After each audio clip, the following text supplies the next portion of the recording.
First time grind opening ఇలా ఉండి ఒకరు పంపాల ఫోటో ఉండిపోవాలా యూట్యూబ్ లో పెట్టండి. ఇది మా ఒరిజినల్ గ్రైండర్ అన్నమాట. ఇది అన్నయ్య నాకు ఓపెనింగ్ చేయమన్నారు.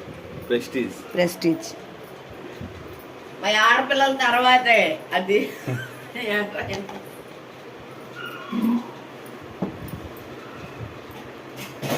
మా కాలు వాళ్ళకి మేము అంతే, మాకెవరు లేరు. సబాష్.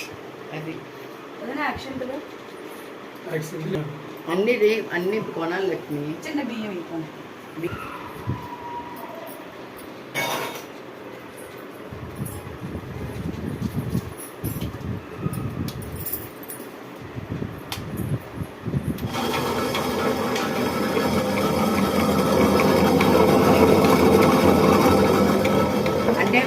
అంటే ఇది ఇచ్చారు కదా, ఇచ్చింది కదా, అది తిరుగుతుందా రిపోర్ట్లో ఉందా